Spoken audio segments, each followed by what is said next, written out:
शायद अब ये बीमारी मेरे शरीर से कभी नहीं जा सकता है। अपने पड़ोस वाले से कहें, अपने बीमारी का नाम राशन कार्ड पर मत लिखो।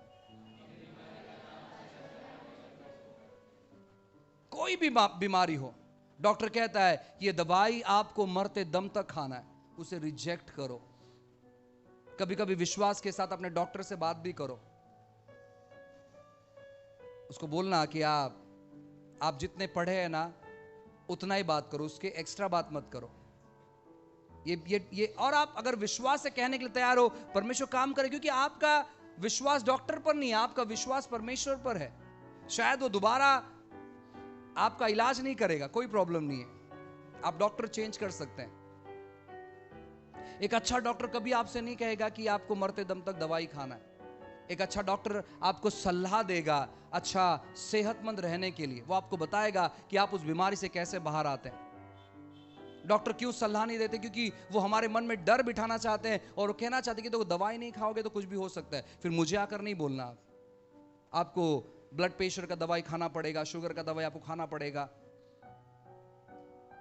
मैं आपको बिल्कुल भी सलाह नहीं दे रहा हूं जो लोग ऐसे बीमारी से गुजर रहे हैं आप दवाई नहीं खाना।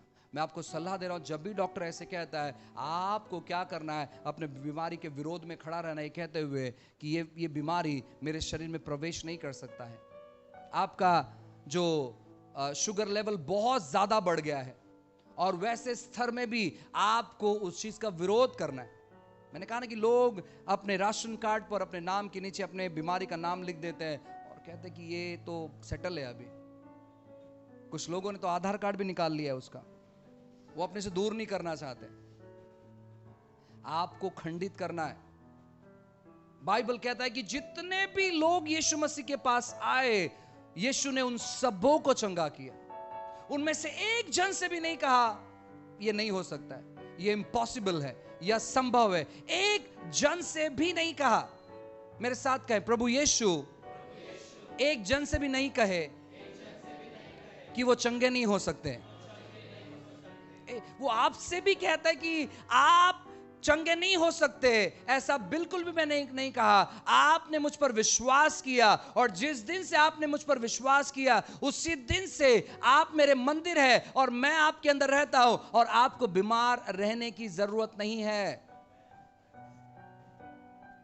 आपको किसी भी तौर पर आपको स्किन की समस्या है, आपके शरीर पर, आपके चेहरे पर झुर्रियां आ रही है या जो भी समस्या है, आपको नेल्स की समस्या है, आपको किसी भी प्रकार का इंटेस्टाइन की समस्या है, आपको किडनी की समस्या है, आपको लीवर की समस्या है, आपको हार्ट की समस्या है, आपको अर्थराइटिस है, आपको सांधिवात की समस्या है, आपको स्पाइनल कॉर्ड की समस्या है, आपको जो भी समस्या है, आपको अगर मालूम है आपको जो समस्या है, आपको कहना है। उदाहरण के तौर पर अगर मुझे पता चलता है कि कोई व्यक्ति शुगर से पीड़ित है, सो मैं उसके लिए ऐसे प्रार्थना नहीं करते बैठूंगा, प्रभु आप इसके शुगर को चंगा कर, प्रभु आप उसके शुगर को चंगा कर, प्रभु इसके जीवन से शुगर की बीमारी निकल जाए। मैं ऐसे बिल्कुल प्रार्थना नहीं करूंगा, क्योंकि मैं जानता हूं कि परमेश्वर ने उसकी बीमारी को चंगा किया।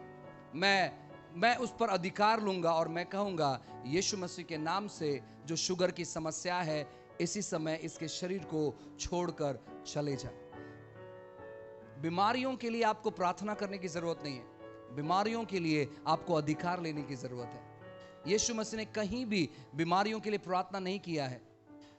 उसने नहीं कहा परमेश्वर मेरी प्रार्थना को आप सुनते हैं, प्लीज ये व्यक्ति जो अपाहिज है इसको प्लीज आप चंगा कर दो। नहीं, उसने कहा उठ, अपना बिस्तर उठा, चल। और फिर उसने अधिकार लिया।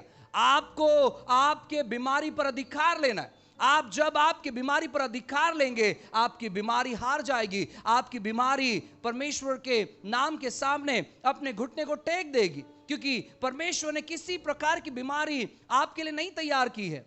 अगर आप देखोगे शुरुआत के 6 दिन जहां पर परमेश्वर ने एक एक कर चीजों को बनाया और आखिर में परमेश्वर ने मनुष्य को बनाया, आप देखेंगे पहले दिन परमेश्वर ने कहा अच्छा है, दूसरे दिन अच्छा है, तीसरे दिन अच्छा है, चौथे दिन अच्छा है, 5वें दिन अच्छा है और 6वें दिन बहुत अच्छा है। वहां पर किसी भी प्रकार की बीमारी और किसी भी प्रकार का वायरस वहां पर नहीं था। और परमेश्वर की इच्छा और योजना यही है कि इंसान हमेशा उस आदम की वाटिका में रहना चाहिए, इंसान हमेशा उस खूबसूरत जगह में रहना चाहिए। और इसीलिए परमेश्वर ने क्या किया, परमेश्वर ने आपके हृदय को चुना कि इंसान अगर आदम की वाटिका में नहीं रह पा रहा है तो मैं इंसान के साथ में आकर रहूंगा। और जो चीज मैंने इंसानों के लिए योजना किया है वो इंसान अनुभव करेंगे इस पृथ्वी पर। हम स्वर्ग में जाने के बाद केवल चंगाई अनुभव नहीं करना चाहिए, हम इस पृथ्वी पर रहते हुए यीशु मसीह को हम प्रदर्शित करना चाहिए अपने जीवन से। बीमार शरीर ज्यादा देर तक प्रार्थना नहीं कर सकता, बीमार शरीर ज्यादा दौड़ नहीं सकता, बीमार शरीर अच्छा खाना नहीं खा सकता, बीमार शरीर किसी प्रकार से अच्छी सेवकाई नहीं कर सकता, लेकिन अच्छा शरीर कर सकता है। आपको कहना है परमेश्वर यीशु मसीह के नाम से मैं मेरे बीमारी पर अधिकार लेता हूं और प्रभु आपकी सेवा को मुझे करना है, मुझे मदद कर, मुझे सहायता कर। और प्रार्थना करने के बाद, अधिकार लेने के बाद प्रभु के वचन के पास आओ और प्रभु के वचन को लगातार तौर पर अपने शरीर पर उंडेलो। हम काफी बार ये चीज नहीं करते। हम काफी बार क्या करते हैं, ब्रदर आप मेरे लिए प्रार्थना करोगे क्या, मेरा तबीयत खराब हो गया है।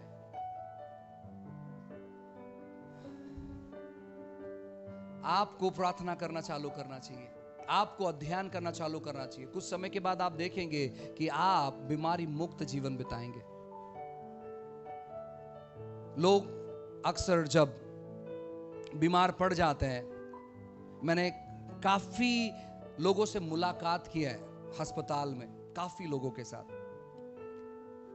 मुझे याद है एक दिन एक सिस्टर हॉस्पिटल में एडमिट थी और डॉक्टर ने उसे कहा था कि आप बहुत ज्यादा बीमार हैं और बहुत ज्यादा सीरियस है, लेकिन वो देख पा रही थी, वो बात कर पा रही थी और वो बहुत क्लोज थे हमारे। सो मैं जब हॉस्पिटल में उनसे मुलाकात करने गया, उन्होंने मेरा हाथ पकड़ा और कहा पास्टर जो भी गलती मैंने किया प्लीज मेरे को क्षमा करना, क्योंकि मैं अभी बचने वाली नहीं हूं। मैंने कहा आपको ये सब चीज सोचने की जरूरत नहीं, क्योंकि अक्सर लोग यही करते हैं, जब वो थोड़ा सा बीमार पड़ जाते हैं वो सोचते हैं मेरा दी एंड हो गया, मेरा खत्म हो गया, अब मैं शायद इस अस्पताल से जिंदा बाहर नहीं निकलूंगा, मैं जिंदा बाहर नहीं निकलूंगी।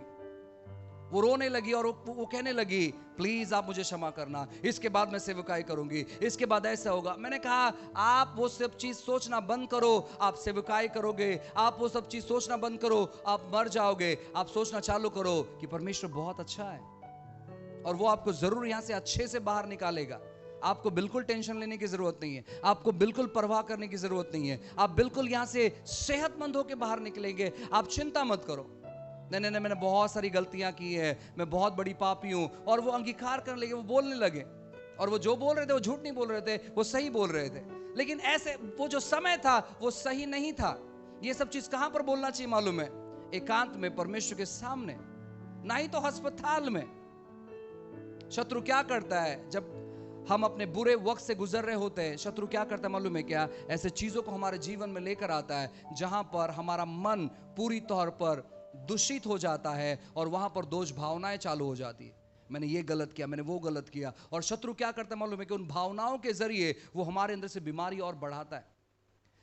हमारे शरीर में ऐसे जो पार्ट्स है वो सभी जिंदे पार्ट्स हैं, और अगर हमारे शरीर को, हमारे मन को हम कहते हैं मैं बहुत जल्दी मरने वाला हूं, मैं बहुत जल्दी मरने वाला हूं, मैं बहुत जल्दी मरने वाला हूं, अगर आप इसी प्रकार नकारात्मक तौर पर आप बात करना चालू करते हैं तो आपका जो दिमाग है वो आपके शरीर के जितने भी हिस्से हैं उनसे बात करना चालू करता है और वो कहते हैं तू बहुत जल्दी मरने वाला है, तू बहुत जल्दी मरने वाला है, तू बहुत जल्दी मरने वाला है, तू बहुत जल्दी मरने वाला है। और वो जो हिस्से है ना वो कमजोर पड़ते चले जाती है। मैं क्यों आपसे कह रहा हूं, मैंने लोगों को देखा है ऐसे, मैं ऐसे लोगों के साथ रह चुका हूं जिन्होंने जीने की आशा छोड़ दी, जो प्रभु के वचन को नहीं पढ़ते थे, जो न्यूज देखते थे, वो न्यूज़पेपर पढ़ते थे, और जब प्रभु का वचन उनके सामने लाया जाता वो कहते नहीं ब्रदर मैं प्रभु के वचन को नहीं पढ़ने वाला हूं, क्योंकि मैं जानता हूं मैं जल्दी मरने पर हूं।